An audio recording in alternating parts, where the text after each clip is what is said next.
ዓለም ከመፈጠሯ በፊት ቃል ነበር ይላሉ። ነገር ግን ዓለም ከጠፋችስ በኋላ የሚቀረው ምን ይሆን? አቧራ ወይስ ታሪክ? እስቲ አስቡት።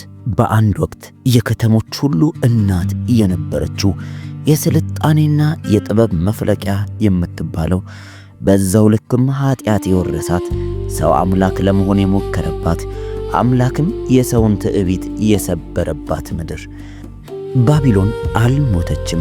በየዘመኑ ስሟን ትቀያየራለች እንጂ መንፈሷ ግን በመካከላችን አለ። ዛሬ የምናሳያችሁ ታሪክ ስለ ፈረሰ ግንብ ብቻ አይደለም፣ ስለ እናንተ፣ ስለ እኛ እስከ ሰማይ ለመድረስ ስላለን የማይረካ ጉጉት እንጂ። ለመሆኑ የቆማችሁበት መሬት ምን ያህል ጥንካሬ አለው? ነገ ባቢሎን ስትወድቅ እናንተ የት ትቆማላችሁ? እስቲ ዘውር ብለን ስለ እዚች በሆነ ወቅት አደገኛና ክንፋማ ስለነበረችው አገር ደግሞ አሁንስ ያለችበትን ሁኔታና ታሪኳን እንመለከታለን። ተከታተሉ።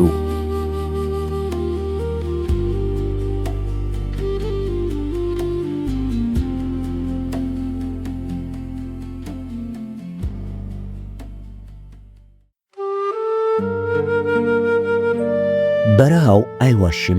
ለሺህ ዓመታት የአሸዋ ክምር ሆኖ የቆየው ይህ ምድር ከስሩ የዓለምን ታሪክ የቀየረ ሚስጥር ደብቆ ይዟል። ዛሬ እዚህ በረሃ ላይ ስንቆም የምናየው ባዶነትን ብቻ ነው። ግን በጥልቀት ስንመለከት መሬቱ መናገር ይጀምራል። ተመልከቱ፣ ይህ ተራ ድንጋይ አይደለም። ይህ ናቡከደነጾር የሚል ማኅተም ያረፈበት የባቢሎን የጀርባ አጥንት ነው። ይህ ጡብ ሲቀመጥ ዓለም ገና በሕፃንነቷ ነበረች። ይህ ጡብ ሲቀመጥ የሰው ልጅ እኔ አምላክን እበልጣለሁ ብሎ የታየበት ዘመን ነበር። ባቢሎን በሰው ልጅ ታሪክ ውስጥ እጅግ የተወደደችና እጅግ የተጠላች ከተማ ሆና ነበር። የመጽሐፍ ቅዱስ መጀመሪያና መጨረሻ፣ የታላላቅ ነገሥታት ዙፋንና የነቢያት መቃብር ነበረች። ግን ለመሆኑ ባቢሎን እንዴት ተጀመረች? የሰው ልጅስ ለምን እስከ ሰማይ ለመድረስ ጓጓ? ታሪክ ራሱን ይደግማል ወይስ እኛ የታሪክ እስረኞች እንሆን? ዛሬ ላይ እየገነባናቸው ያለነው የቴክኖሎጂ ማማዎችና ጥንታዊው የባቢሎን ግንብ ልዩነታቸው ምን ይሆን? በዚህ ዘጋቢ ፊልም በአሸዋ ውስጥ የተቀበረውን ግርማና በደመናው ውስጥ የተሰወረውን መለኮታዊ ፍርድ እንመረምራለን። ጉዞአችን የሚጀምረው ከጥፋት ውሃ በኋላ ባለው ጭጋጋማ ዘመን ነው። ምድር ገና ከአስፈሪው ማዕበል ሳታገግም በሰናዖር ሜዳ ላይ አንድ ሰው ተነሳ። ስሙ ናምሩድ ይባላል። እሱ የመጀመሪያው ኃያል ነበር። በእግዚአብሔር ፊት ሳይሆን በእግዚአብሔር ላይ ያመፀ ኃያል ልትሉ ትችላላችሁ። ናምሩድ አንድ ቀን ሕዝቡን ሰበሰበ። ቋንቋቸው አንድ፣ ዓላማቸው አንድ ነበረ። ኑ አላቸው፣ የማይፈርስም ስም እንስራ። ይህ ንግግር የስልጣኔ መጀመሪያ ብቻ አልነበረም፣ በፈጣሪና በፍጡር መካከል እየተደረገ የመጀመሪያዎቹ አካባቢ ታላቅ ግብግብና ጦርነት እንጂ። ምንም እንኳን ከጥፋት ውሃ በኋላ ምድር አዲስ ትንፋሽን መተንፈስ ጀመራ ቢሆንም ነገር ግን የሰው ልጅ ትዝታ አጭር ነው። በሰናዖር ሜዳ ላይ አንድ ኃያል ሰው ተነሳ። ናምሩድ በታሪክ መጽሐፍት በእግዚአብሔር ፊት ኃያል አዳኝ ተብሎ ምንም እንኳን ቢጻፍም ነገር ግን አደኑ አራዊትን ብቻ አልነበረም። የሰውን ልጅ ልብ ከአምላክ ነጥሎ ለራሱ ክብር ማደንም ጀምሮ ነበር። ናምሩድ ለሕዝቡ ያቀረበውን ኑ ድንጋይ እንስራ፣ ወደ ሰማይ የሚደርስ ግንብን ገንባ ብሎ ባቀረበው ጥሪ መሠረት አፈሩን ማቡካት ጀመሩ። ጡቡን በእሳት ማቃጠል ጀመሩ። ስማቸውን በምድር ላይ ለማስቀረት ራሳቸውን ሰማይን የሚነካ ግንብ እንሰራለን ብለው አሰቡ።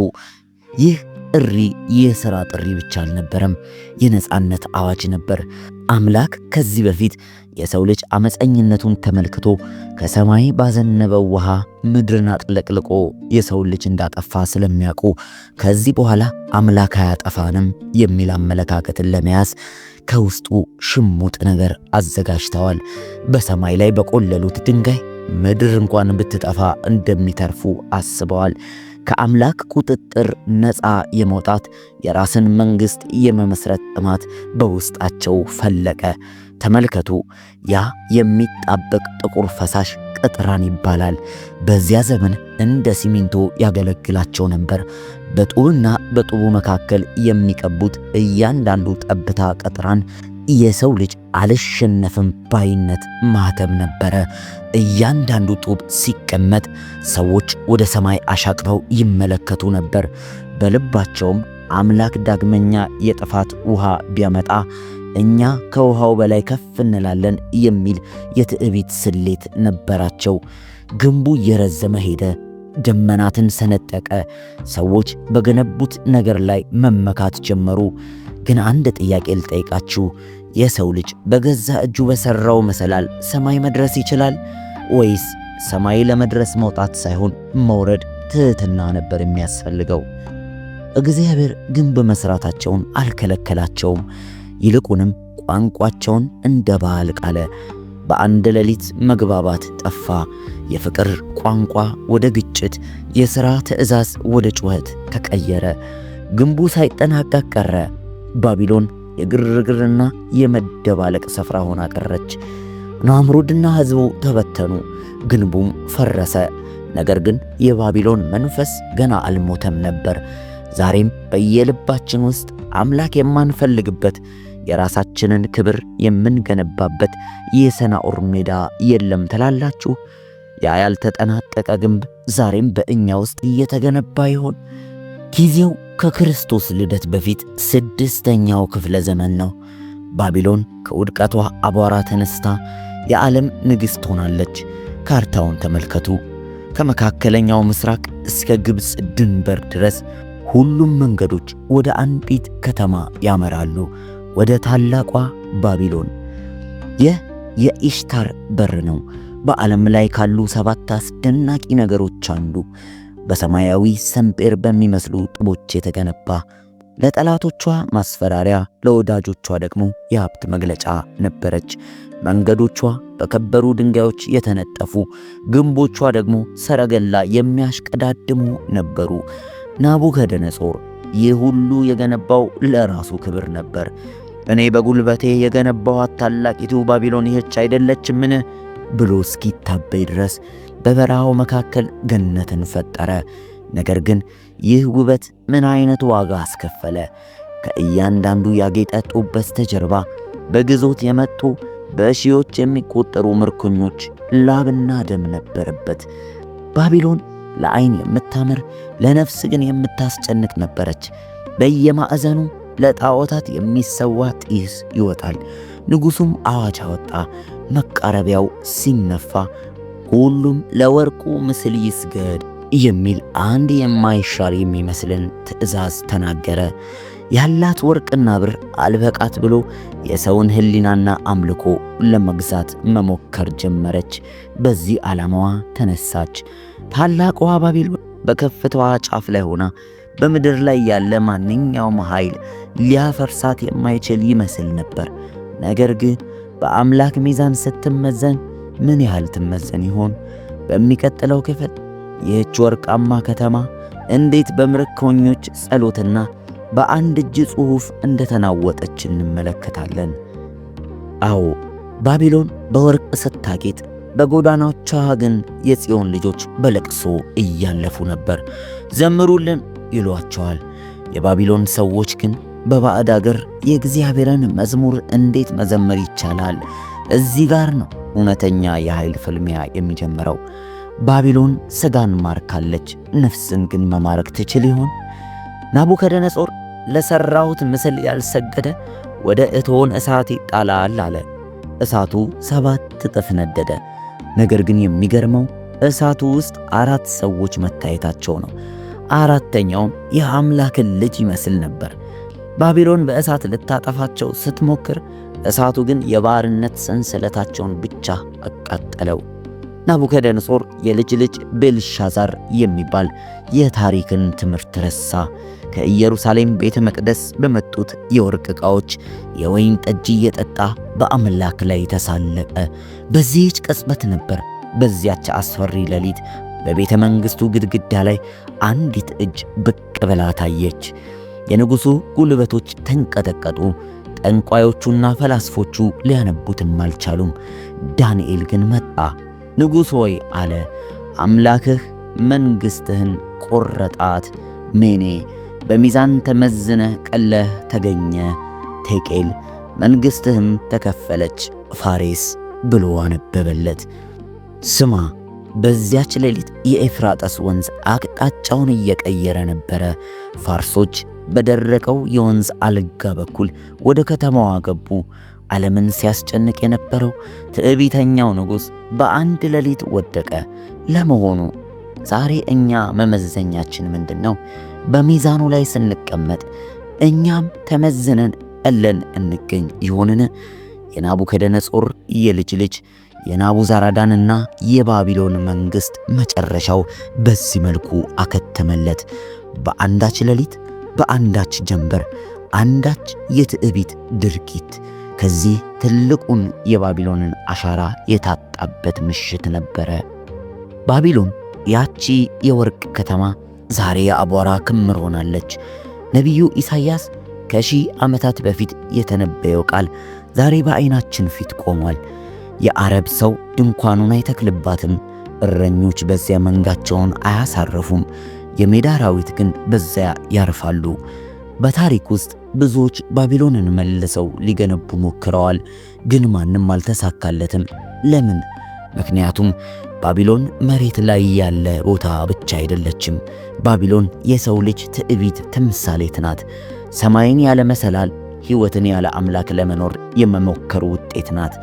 ዛሬም በመጨረሻው ዘመን የዮሐንስ ራእይ ስለ ሌላኛዋ ታላቂቱ ባቢሎን ያስጠነቅቀናል። ይህች ባቢሎን የንግድ የዝሙትና የአመስ ከተማ ናት። ዓለምን በወይን ጠጇ ያረከሰች፣ ሰውን በቁስ አካል ያጠመደች። ድምፅም ከሰማይ እንዲህ ይላል፣ ሕዝቤ ሆይ በኃጢአቷ እንዳትተባበሩ ከእርሷ ዘንድ ውጡ ይላል። ታሪክ ራሱን ይደግማል ያልነው ለዚህ ነው። ጥንታዊቷ ባቢሎን በኤፍራጠስ ወንዝ መድረቅ ወደቀች። የዛሬዋ ባቢሎን ግን የሰው ልጅ የሞራልና የፍቅር ወንዝ ሲደርቅ ትወድቃለች። ጥያቄው ግን ይህ ነው፣ አንተ ያለህበት ግንብ የቱ ነው?